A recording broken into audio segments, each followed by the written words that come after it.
this just coming into us, we knew that there was a back and forth between presidential candidate Donald Trump and, of all people, the Pope because of some things that had been said recently. Trump criticizing the Pope somewhat, saying, you know what, he's going down to the border. He's recently visited Mexico. He doesn't understand, and I'm going to paraphrase Donald Trump here, the politics of visiting the border, that sort of thing. The Vatican came back on Tuesday, had a soft response to it, and then the Pope with some words to Donald Trump today. On Donald Trump, the Pope says, a person who thinks only about building walls, wherever they may be, and not of building bridges is not Christian. This is not the gospel. As far as what you said about whether I would advise to vote or not to vote, I'm not going to get involved in that. I say only that this man is not Christian if he said things like that. We must see if he said it in that way, and I will give him the benefit of the doubt. Pope Francis on Donald Trump. Moments ago, Donald Trump responded, and we'll get to that in just a little bit, but let's come out to the couch. Do we have it? Oh, terrific. Let's roll it. Watch. So it's a response from Donald Trump. It says, if and when the Vatican is attacked by ISIS. You know, ISIS, their primary trophy, very few people know this. I read this about 2 months ago. Nobody even believed it. Their primary thing, you've seen what they've done all over the Middle East. Their primary goal is to get to the Vatican. That would be their ultimate trophy. They want to do what they did to all of these magnificent artifacts and all of the beautiful museums that they've totally destroyed all over the Middle East, right? And I didn't know this. I read this like 4 or 5 months ago. I made mention of it 2 months ago, and everyone said, what are you talking about? They thought, like, I'm kidding. It's true. And now there are stories about it. Not big stories, but there are stories about it. And I was checked by one of the reporters that said, they don't want to talk about the... Then he called up and apologized. The big thing, they want to get to the Vatican. So, if and when the Vatican is attacked by ISIS, which, as everyone knows, is ISIS's ultimate trophy, I can promise you that the Pope would have only wished and prayed that Donald Trump would have been president. Let's put this into context. South Carolina primary on Saturday. We've been talking about the evangelical vote. How does this play, Andrea? Well, evangelicals, we're not talking about a big share of the Catholic vote, so it's a little bit different. If it were more of a state like Pennsylvania or blue-collar workers that tend to be primarily Catholic, this may be a bigger issue. However, we're talking about very religious voters still. Exactly. And the Pope just said he's not Christian, if he said this. It is very, very shaky ground. I mean, watching that Trump footage, I just thought Trump now versus the Pope. That is a very nervous place to be. It had me going, oh, dear God, what are we going to witness? Do you know how he goes on, what he goes on to say here? Because he does make a very long comment responding to the Pope, essentially saying that Donald Trump is not Christian.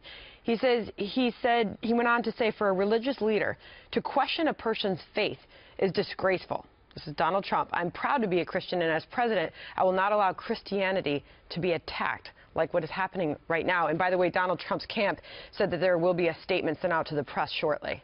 Yeah, I mean, you look at what Trump is saying, too, and he has been saying for a while. He has been standing up for Christians. He has taken on this issue of refugees. Very sharp contrasts. With the Pope. The Pope is in favor of refugees. I know that the Vatican has not taken many refugees in. They've been hit on that.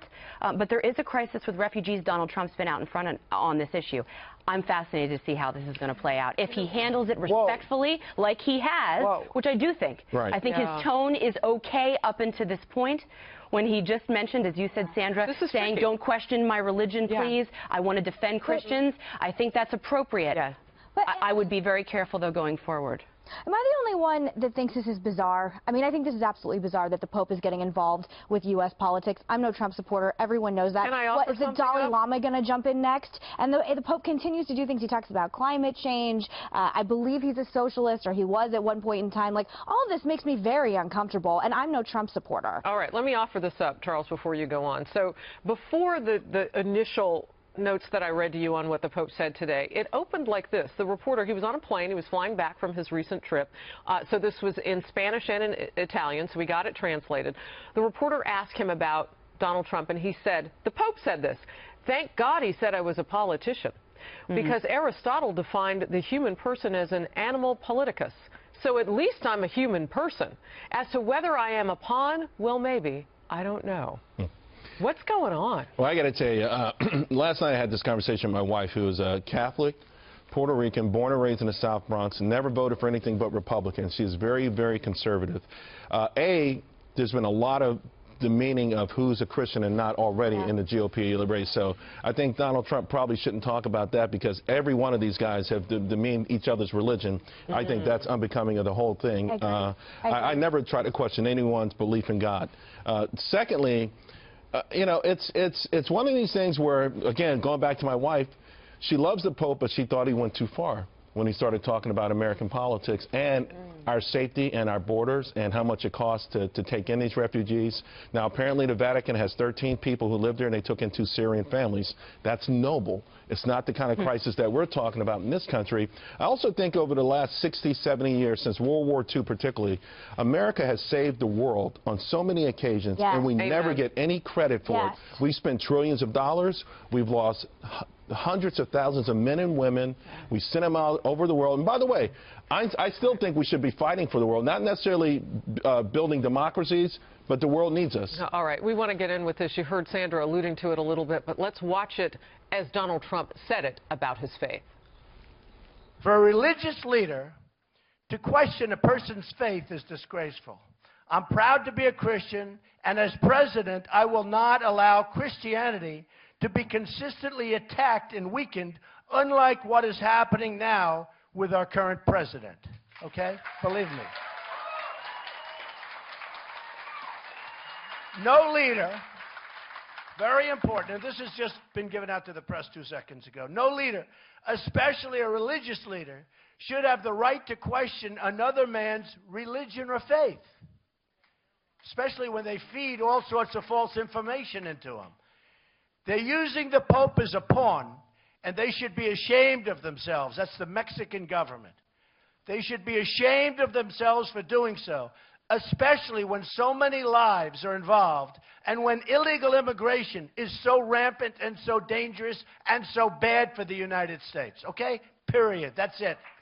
You know, a couple of things. You've been talking about the religious freedom battle that we've had in recent months in this country. Deep discussions in some of the division in this country. How do you think that plays among the electorate today? Well, that's the most important question at this point is how does a Marco Rubio or a Ted Cruz respond to the Pope calling Donald Trump not Christian? Well, and to that point, as Charles mentioned, Catholics are split on the Pope. I mean, you saw a lot of Catholics when the Pope came to the United States of America a little bit uncomfortable with how deeply he dove into American politics on very liberal positions. Then you have other Catholics that welcome it. So I do think it's going to be tricky for the other candidates. I mean, Catholic politicians like a Marco Rubio, does he take the Pope's side and risk isolating conservatives and evangelicals that don't follow? I'm going to bet that neither Rubio or Cruz will take the bait. I don't think they will take the bait. And to your point, because, you know, unfortunately, American Catholics are somehow lesser Catholics because of our success, which is almost dovetails into the ideology of other entities out there that hate America because of our success, because we built a foundation that involves religious freedom, and the world looks at that and they hate it. But between that, capitalism, and everything else, it's why this young 200-and-some-odd-year-old country was able to become #1 in the world, preeminent, never any country like this ever. I just don't think this is the role of a spiritual leader. I don't think the role of a spiritual leader is to get, like, he's getting down deep into, like, the nuances of American politics. And for me, I'm personally not Catholic, but looking at any spiritual leader, this is not the role I want you to play. And it's making me, watching that right now was making me very uncomfortable. But a lot of spiritual leaders have endorsed presidential candidates already. That doesn't mean it's not going to make me uncomfortable. There's a gray area there. I mean, and that's when you start to ask the questions about which endorsements matter and which non-endorsements like this will matter. I have a question for you, though, Andrea, because we've been talking about that ad that Ted Cruz ran. This definitely changes the subject. I'll give him that much with Donald Trump, which is something that hit me at first before the Pope even said anything. You know, if we go down this road with Donald Trump in coverage and he says something, regardless of what the Pope would come back at, that could potentially change the subject.